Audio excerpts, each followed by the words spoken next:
Texas, 1870. The sun pressed down like a brand. I rode into the border livestock market for quinine and carbolic, nothing else. That's a rancher's life. Mend fences, doctor stock, pay what you must and say little. I wasn't there to buy souls. I didn't believe men still sold them where everyone could see. The yards clattered with iron, cattle bawled, hogs squealed, auctioneers sang numbers like scripture. On the edge, past the shade of canvas and whiskey breath, stood the Penn's folks. Pretended weren't there. Men in soft boots leaned on rails, trading debts and despair, calling it paper and law. I kept my eyes on the pharmacy tent. Then a small hand pinched the hem of my coat.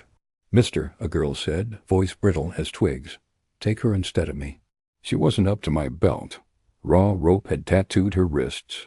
Behind her, a woman sagged against a post, iron bright. On her ankle, split lip, swelling eye, the look of someone past believing, the girl lifted her chin like a soldier. "My mama," she whispered. "Please." I told myself to keep walking. My herd had fever. My house had learned to be quiet. I had no room for other people's ghosts. But memory is a treacherous horse. Tug once and it bolts. Clara's laugh the last summer before sickness took her. Our daughter's hat rolling in the dust. My ribs opened like an empty cellar. "What's her name?" I asked. "Lena," the girl said. "I'm Rosita." A man in a velvet vest slid between us, smile polished like a spur. "You shopping, friend? Quality stock." "You calling that woman stock?" I said. He kept smiling. "Paper says she owes. Paper says I can collect." "Introduce your paper to fire," I said.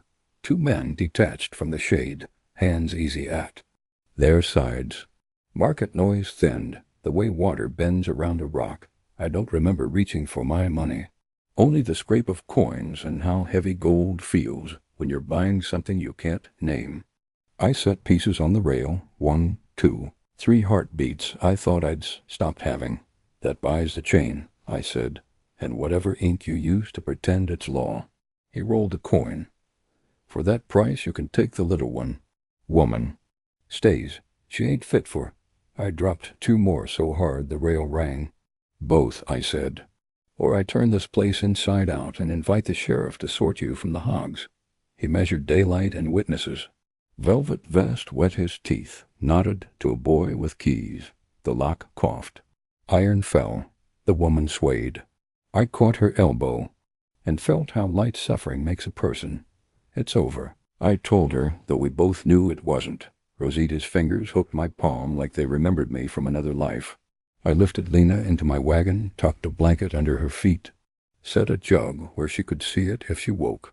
I paid for quinine and carbolic with what was left of my pride and coin, then climbed onto the seat. We rolled out between sun-baked boards and the smell of animals, past men who wouldn't meet my eye. Behind us the market kept singing its iron hymn. Ahead lay miles of bad road and a house full of ghosts. "My name is B.O. Rilland. I came for medicine.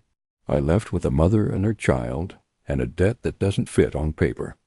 The road home stretched barren, the kind of land that taught a man to speak with his hands and his back instead of his mouth. I didn't look at the wagon much. I knew what I'd see: one woman, near broken, one child clinging to her like a vine, around splintered wood. I told myself I'd set them safe in town, find someone gentler, someone with years ahead and a heart left unscarred. But the horse pulled toward my ranch out of habit, and habit's a powerful master. By dusk, the gate creaked and the yard opened like an old scar. My place sat square against the horizon-low house, weathered barn, corral empty, but for fence. Posts leaning like tired soldiers. I hadn't mended them since the fever took Clara and our girl. What's a fence for when the ones you fenced out are already under the dirt? I carried Lena inside. She weighed less than a sack of meal. Rosita followed, stubborn as a pup, refusing to leave her mother's side. I pushed the bedroom door and froze. The smell of cedar and dried roses still lived there. Clara's room, or what I'd always called Clara's. Bedspread white as bone, doll on the shelf, waiting for hands that would never come. I hadn't let anyone step across that threshold in 3 years. But my boots crossed now. I laid Lena down careful, blanket over her shoulders. Her breath rattled, shallow as a creek in August. Rosita sat on the floor, clutching her mother's limp hand. I brought water, a strip of cloth, tried to wipe the fever sheen from Lena's brow. She flinched even in her sleep, body remembering chains. Night fell. The house filled with sounds I hadn't heard in years, soft weeping, the creak of floorboards under small feet, the sigh of another soul drawing breath beside mine. It cut through silence that had long been my only companion. I sat in the rocker by the stove, hat pulled low, listening like a thief to a life I thought buried. More than once I found myself standing outside the door, hand raised, wanting to check her pulse, to be sure she hadn't slipped away. But I forced myself to knock. Even half dead, she deserved the dignity of choosing if I entered. Sometimes Rosita opened, eyes wide and watchful, telling me without words that this house wasn't only mine any more. On the second night, I carried my blanket to the hallway, laid it on the floor outside their room. Every groan or shift from inside jerked me awake. The ranch groaned with the wind. Coyotes howled out on the flats, and still I stayed at my post. Not because I was noble, because fear had found me again, the fear of losing a family I didn't yet have at dawn. I stepped outside, coffee cup shaking in my grip. Sun rose over empty pasture, light spilling gold over nothing. My herd was thin, fences broken, barns half rotted. I'd let it all go to seed with grief. Now voices stirred inside, a girl asking for bread, a woman breathing ragged but alive. For the first time since Clara's grave settled, I realized the ranch wasn't empty anymore. It was waking, same as me. The third morning, thunder stacked black on the far mesa. Rain scent crept under the door. I'd boiled water, crushed willow bark, set the cup by the bed. Rosetta slept in Clara's quilt. Lena's eyelids fluttered. She woke like a wild thing, counting exits. She saw me before the room. Her back tightened. Her hand flew to the chain scar on her ankle, as if iron might still be there. Finding skin instead, she went still, then fury rushed in. "Get out," she said. "Get out of my eyes." I stepped back, palms open. "You're safe." She laughed. Safe? I heard that word while they tied me. Her gaze swept the basin, the folded dresses that belonged to a ghost, the doll face down on the shelf, then returned to me. "You bought us." "I paid to stop a man from calling paper law." I said, "That's a price on a person. You own the paper now." She pushed herself upright by will more than strength. "Tell me what I owe. Tell me what work buys our bodies back." Rosita stirred and anchored her mother's wrist with small fingers. My mouth felt full of nails. I could explain the market, the coins I hated in my hand, the crater my dead had left. None of it would matter. Words blow lighter than fear. "No," I said. Her eyes narrowed. "No what?" "No to the bargain in your head." I set the cup on the table and stood where she could see space between us.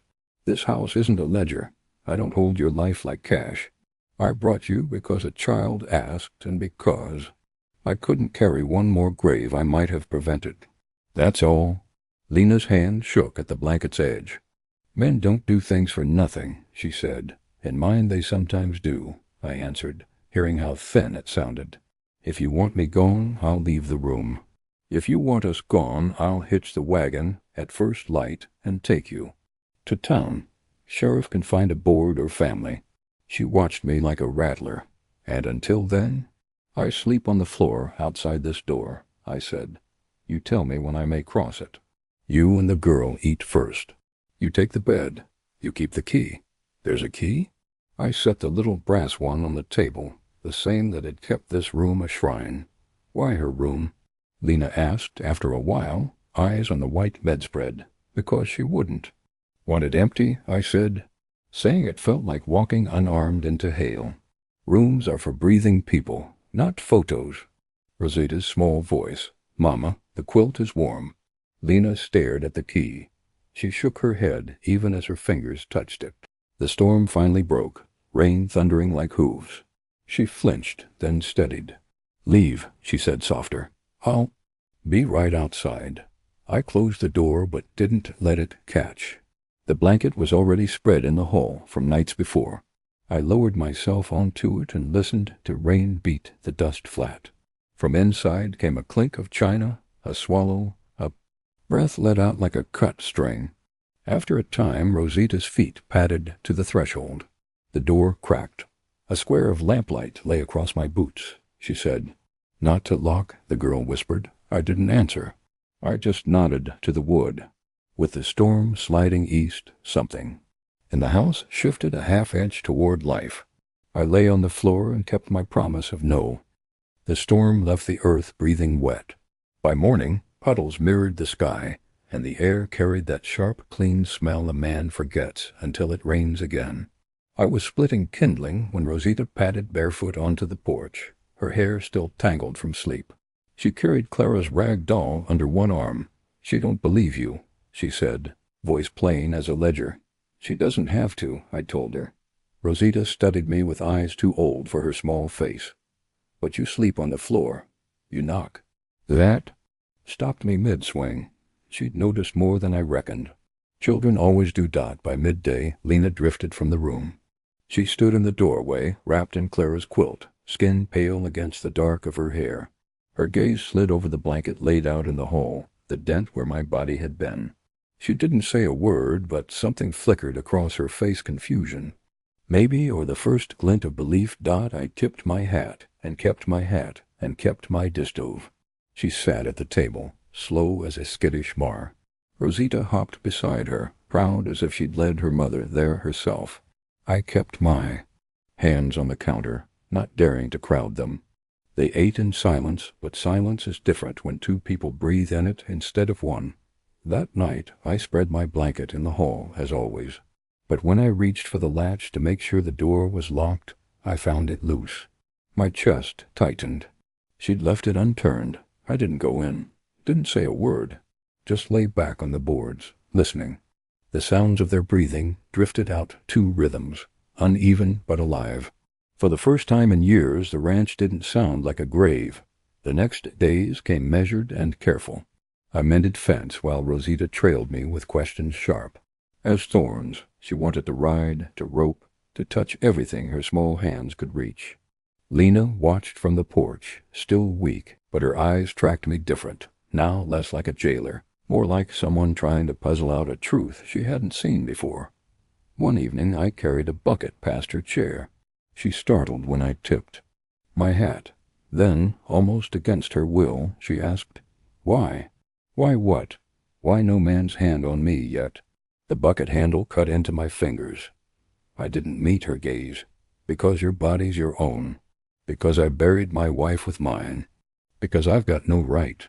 Her lips parted, as if to argue, but no words came. She only looked at the blanket by the door again. Later that night, I heard her whisper something to Rosita before sleep. I didn't catch it, but the lock stayed open a second night, and that meant more than words ever could. The house was changing, slowly like frost giving way to spring. And though I hadn't asked for it, I felt something thaw in me too, something I thought had died when the earth closed over Clara and our girl. They came at noon, when heat makes men stupid and shadows short. 3 riders, dust wearing them like capes, stopped at my gate as if they owned the hinge.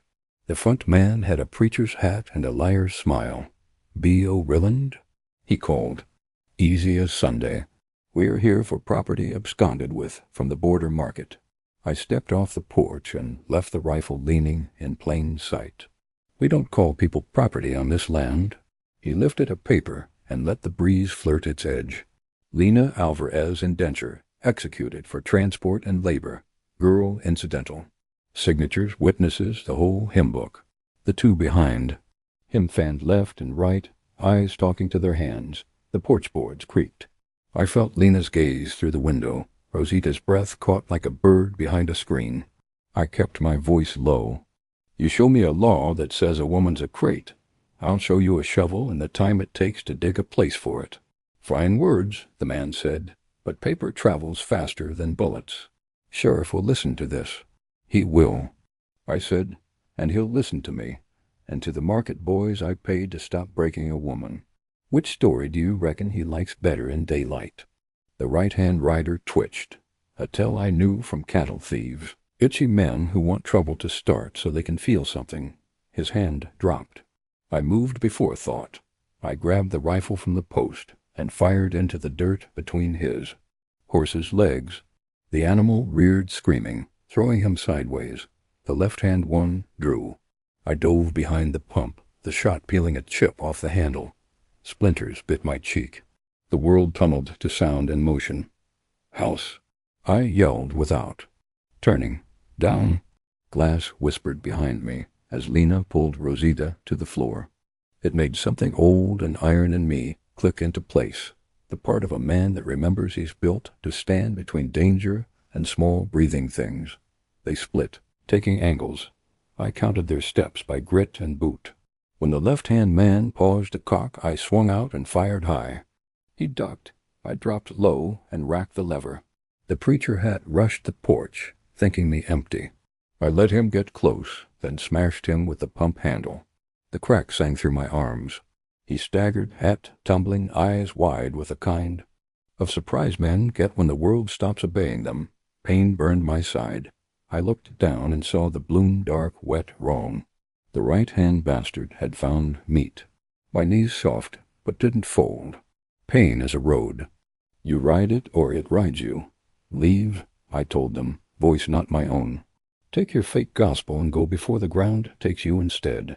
They saw the blood and smelled opportunity. The preacher drew a derringer from his sleeve, slick little, thing like a lie. He raised it and Nina's voice ripped the air. "Sheriff's on his way." Lie or not, it froze him. I didn't waste the gift.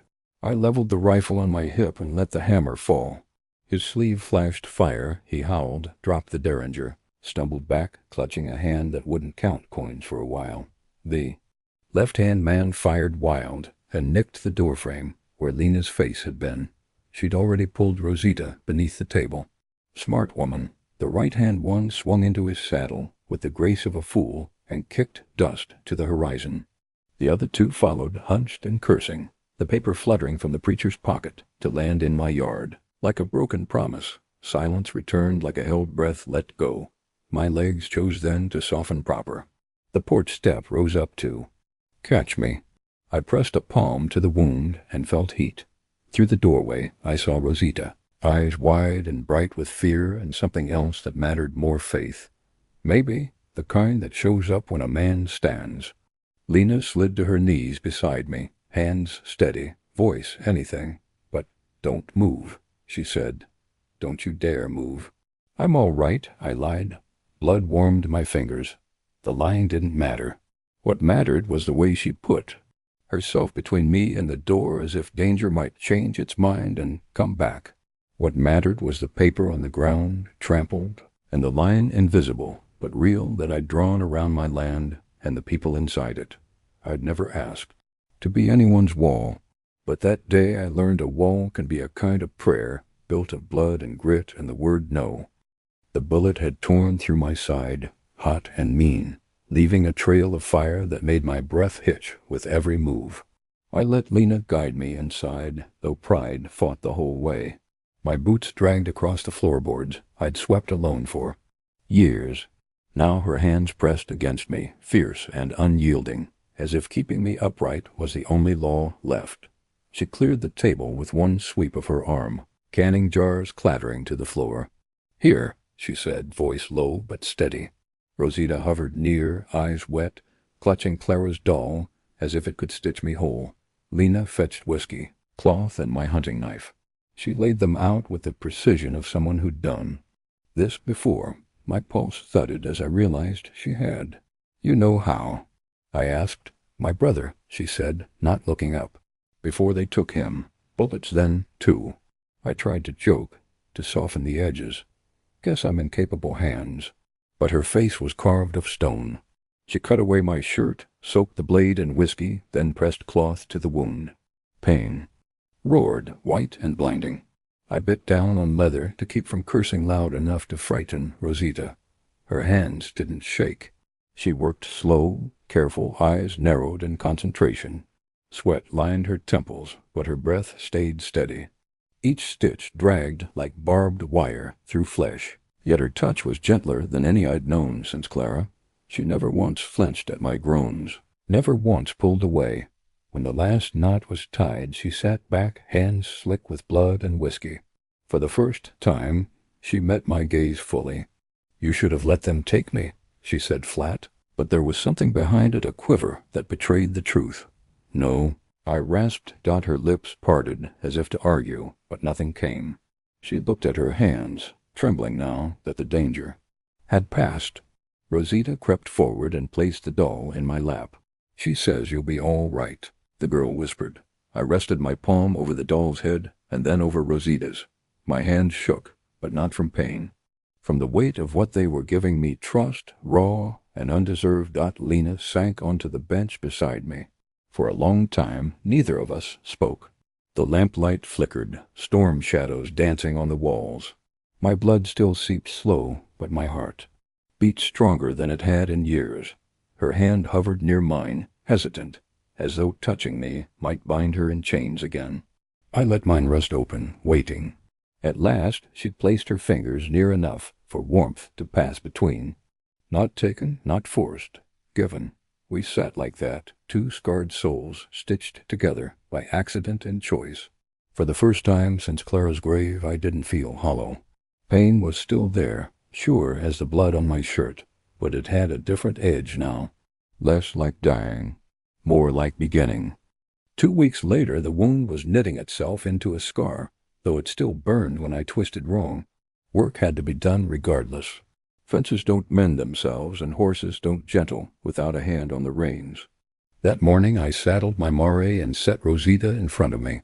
Her legs barely reached past the saddle horn, but her grip was fierce, laughter spilling out each time the horse trotted. Lena stood on the porch, arms crossed tight against the breeze, quilt still around her shoulders. She watched as Rosita sat straighter, her chin high, the sun catching her dark braids. I held the reins loose, letting the girl think she guided the mare. Pride lit her face like fire, and for a moment I forgot the ghosts that had lived in my house so long. When I swung her down, she wrapped her arms around my neck. "Papa," she whispered, so soft I almost thought I dreamed it. Then firmer, against my ear, "Can I call you Papa now?" The word split me open. It was Clara's voice I heard, our girl's echo, all the years I'd buried rising at once. My throat locked. I couldn't speak. My arms only tightened around her until she squealed. The ache in my side flared, but I welcomed it. It proved I was alive enough to hurt. From the porch, Lena covered her mouth, shoulders trembling. Tears cut lines through the dust on her face. I set Rosita down gently, my hand still on her shoulder. She scampered toward the barn, humming, leaving me alone in the yard with Lena's gaze. When I met her eyes, she didn't look away. She let the tears fall unchecked, standing tall, scarred but unbroken. For the first time, she didn't see me as savior or captor, but something harder to name. That night, after Rosita slept, Lena sat by the cold stove while I cleaned my rifle. The silence was heavy, but not the old kind. She broke it first. "You gave her back her childhood," she said. I shook my head. "She gave it back to me." Her breath hitched, and before I could lose my nerve, I added, "And you gave me back my house." Her hand found mine again, firmer this time, no hesitation. She squeezed, and in that simple act the walls I'd built for grief began to crumble. I didn't ask for family again, but sometimes a man doesn't choose, sometimes. Family chooses him. The scar on my side itched when the wind turned cold, a reminder of the day blood sealed a vow no preacher had spoken yet. Weeks passed. Fences rose straight, cattle fattened, and laughter threaded through the rooms again. The ranch had begun to breathe. One evening I sat at the workbench with a revolver disassembled before me. From its firing pin, I hammered and shaped a small ring. Metal meant for killing, soft into a circle meant for binding. My hands trembled as I polished it, not from weakness, but from the weight of what I was about to ask. I found her in the yard at dusk. Lena was hanging laundry, the wind catching the sheets so they billowed like sails. Rosita chased between them, her laughter rising high into the falling sun. I stepped into the golden light, ring clenched in my palm.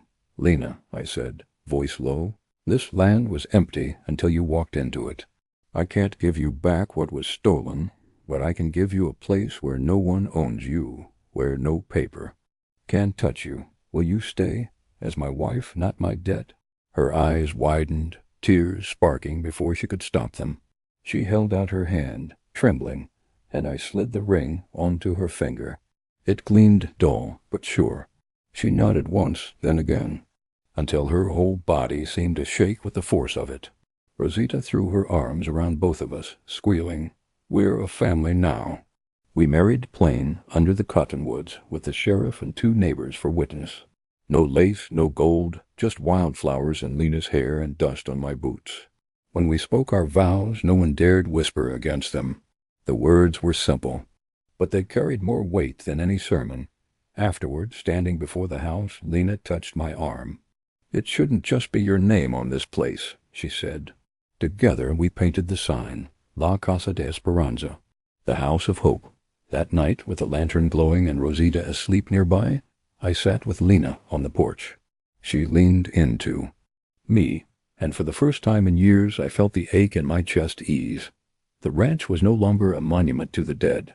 It was alive, full of breath, of promise, of family chosen, not lost. I had come to the market for medicine. What I carried home instead was life reborn,